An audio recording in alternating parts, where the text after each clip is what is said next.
Welcome to this very special edition of the KAJ Masterclass Live, the show which ensures that you profit from your time spent here with experts, either through their industry insights, information, or simply learning from them. And today we have with us Mike Barefoot, an entrepreneur, martial artist, and he talks about, he believes that moderation is the key to business. Himself an entrepreneur, and he knows about all these things, and he talks about that moderation is the key to sustainable success. So we'll learn from him about why intrinsic goals matter more than extrinsic ones, how to stay focused during tough times, and why the most successful entrepreneurs are the ones who know when to step back. Welcome to the show, Mike. Hey, thank you for having me. It's really a pleasure to be here, Ajay. You are welcome. Welcome to the show, Mike. Welcome to India in this online form. And I'm sure not just in India, but a lot of people across the globe, a lot of entrepreneurs across the globe will benefit from what we are going to talk right now. We'll talk about entrepreneurship. We'll talk about balanced success. We'll talk about all this. But before that, let's talk a bit about your journey, your background, so that the audience knows who they are listening to. Okay.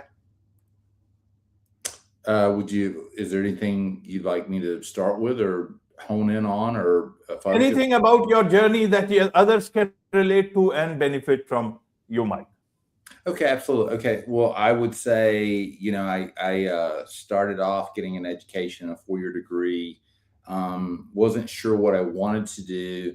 And when I first graduated with my undergraduate degree, it was the worst year in 25 years for new college grads to get a job. So some people encouraged me to take the downtime in the economy and to go get an MBA, and I did that. And when the graduation period ended, the jobs that seemed to gravitate or come towards me the most were pharmaceutical sales and staffing. And I gravitated or moved towards staffing sales. And I was in that for over 25 years and worked for 3 different corporate entities that were national as well as international. I initially worked for Oxford Global Resources, did that as a permanent placement representative for 1.5 years. Found that to be a little schizophrenic because half my day was being an account executive, the other half was being a recruiter, and wanted to focus on one of the two. So I focused on recruiting. Went to a company called Matrix Resources that was based out of Atlanta. They were the #1 IT staffing firm in the Southeast. Worked with them for 4.5 years and did very well there, but wanted to be an account executive, which is the third arm in production for staffing. So I was kind of, in a way, you can sometimes be too good at your job. And they told me they were going to move me into account management after about 1.5 years, 2 years. And that never came to fruition. So in order to move up, I had to move to Hudson Global Resources, which is still in existence, and worked with them for 6 years as an account executive and did very well there. And they had offered me the general manager's role 3 different times, and I deferred. And because I knew it was too tough to be both, the management in the management capacity as well as sales. So I chose to stay in sales, and it kind of came to me as an epiphany that if I'm going to, be the manager or make the executive decisions, I needed to form my own company. So in March of 2010, I formed RYYZN Resources, which was my company, and had it for over 15 years. We were profitable every year, did well. And got to a point where, like I said, I'd done everything that you could do within the staffing realm, and decided to step back. And I'm trying to give back to burgeoning entrepreneurs. And I always say it's not necessarily the losses I incurred, but learning from the lessons. It's kind of semantics. How can you be better? How can you be more efficient? How can you be aerodynamic? And at the same time, enjoy the experience and enjoy your life.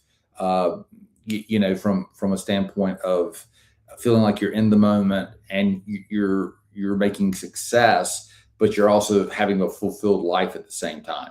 So that's kind of a quick overview of where I've been, where I was, and where I'm going. Absolutely. So how was your view of success before you started into entrepreneurship, and now you talk about balanced success. Was it the same always, or has it changed over time? Well, I've always had other things in my background that, in terms of other pursuits, whether it be working out, martial arts, family, taking vacation time, taking time off for myself.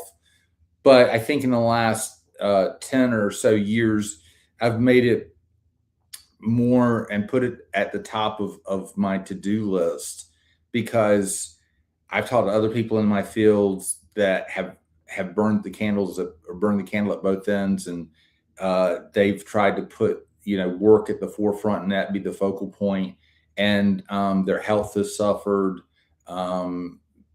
Parts of their family and personal life have gone in to the back burner, and I think that me having kind of a healthy balance has also kept me successful and kept me from burning out as well. So it's always been somewhat, to answer your larger question, somewhat of a priority, but it's become an even larger priority over the last, I'd say, 10 years.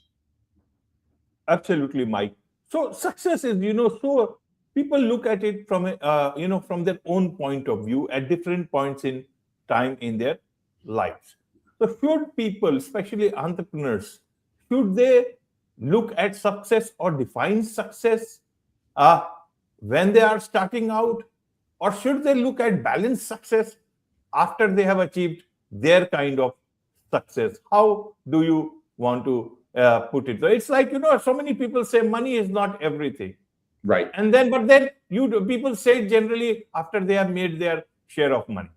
Sure. I think, when you are working and you're trying to start out in the business world, you're trying to find success and you're doing everything you can to achieve that initially. And that becomes the focal point. And as you mentioned, which is a good pivot point, you get to a certain point and you reassess your values.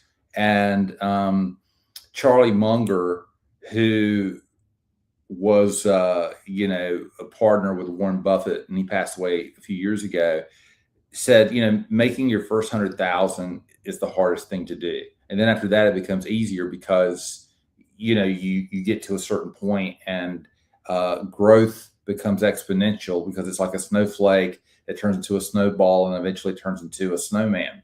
And I think that's kind of a good analogy or metaphor for what things tend to develop. You're so focused and hyper focused on initial success, and then once you start to get that, I don't want to say you let off the throttle, but you get more into a groove, and you focus on being in the moment, and not only just focused on work, but you also, if you're healthy about it and want to be there for the because life is a marathon, it's not a sprint. And I think you need to know that if you're going to be healthy as well as happy, you can't be in the seat 60, 70 hours every day, month after month, year after year, and think you can maintain that regimen or that pace, because you'll eventually burn out. And I think because I did have some alternative pursuits and alternative interest, I was able to work successfully for 27 years. And I think that's the biggest lesson is you want to be as plugged in when you're at work as possible, but you also want to realize that's just a sliver of the pie. And the more you have other outside interest and you put your time and give time to those interests, it makes you more focused when you're back in the seat at work. Absolutely, Mike. So from entrepreneurship point of view, if you want to talk about entrepreneurship, how would you put it? And especially for balanced success, are these times in terms of artificial intelligence and so many things, are these times the best of times for having balanced success as an entrepreneur, or these are not really so good times? How would you like to put it as per today? Well, I think we're still in the formative stages of artificial intelligence. I see where it's further advanced in some areas than others, and we're not going to know the complete picture. And I don't know what the timetable is for that. I think, a lot of people are falsely advertising what they can do with artificial intelligence. And sometimes it's just advanced word searches or it's ways, but then you can go to AI, Google, and you can put in a paragraph of what you want to do. When I want to do a keynote presentation or a speech, and it can basically write the material for me, and I can tweak it and rewrite it, and it'll generate the information. It'll generate the statistics to back up my premises and my points. And I think, we're still in the formative stages. The good thing is it's going to make things in a lot of ways more efficient. It's going to help people get and achieve goals at a faster pace. But at the same time, we're talking, and just in the US alone, that 30 or 40 million jobs could be gone by the year 2030. So I don't know that there's a complete yes or a complete no in terms of, is it a positive, is it a negative? I think it depends on you and your individual circumstances and what your livelihood is, as well as what you want to achieve with it. And again, it's just like we talk about work and life balance. How you use this mechanism, meaning artificial intelligence, is going to be dependent on each person and what they gain or want to achieve with it. And that's going to determine whether you feel successful or not. And I think a lot of people are going to have to reframe their mindsets and their goals and how they accomplish things, because some jobs are going to become obsolete just through what AI can achieve and do. So I really think we're so early in the process of using it. I think anything at this point is conjecture. Right. But as an entrepreneur, Yes. what would you like to tell them to get started with a, balanced life, balanced success sort of a thing in whatever stage they are in? How do they get started? Especially, whatever journey level they are in. I think, initially when you're earlier in your career, you always want to accomplish your goals, and that becomes preeminent in terms of where you become very tunnel visioned and singly focused. I think as you start to achieve things, and we were referencing that earlier, then you become a little bit more multifaceted. And I would tell people, when they become multifaceted and they achieve a certain amount of success, choose things that are going to drive you in terms of having outside interests beyond just work, whether it be personal relationships such as your family, your friends, having hobbies, obviously I would tell people to work out and have athletic pursuits, because, a healthy mind, and it also equates to a healthy body long term. And I think you've got to find those things, and everyone's going to be different in terms of what their structure is in terms of balance. But you need to find some other outlets to go to, because if you don't, you just become very one-dimensional, and you can't just be solely focused on your job or how much money you make, because then you have nothing outside of that core of existence. And I think that people need to have some balance, because if you do and have some outlets in other areas, you're going to be more replenished. And when you go back into the job, you're going to be more focused, and I think more well-rounded, as well as, having more of a spark to achieve your work goals. Right, Mike. A lot of entrepreneurs are worried in their own way about, the shelf life of whatever they have as an entrepreneur, which you can call it their USP or the edge, either in terms of their skills, or in terms of products, or in terms of services and anything else. The speed of change is such fast that they feel that if I don't utilize it today, tomorrow it will not be in demand at all. Everything can change overnight. Earlier, all these things had a bit of, longer shelf life. Is that the reason people are not able to look at, uh, balance at this point in time? They think we'll do it later, as you said, maybe, after $100,000, then you start looking at life differently.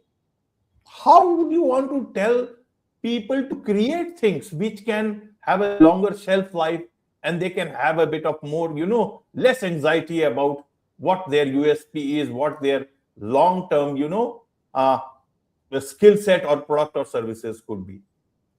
Well, I can speak from experience because I've spoken to MBA classes when they're preparing, because my background was in staffing, and they're trying to position themselves for the marketplace when they're graduating with their master's degree, and how to better position themselves. And, I know that, my own son is pursuing his master's, his MBA at this point, and there's a lot of anxiety with people at, this point in their life. Probably I see more anxiety now than when I was coming up and being in their position, because they're worried about, the cost of housing.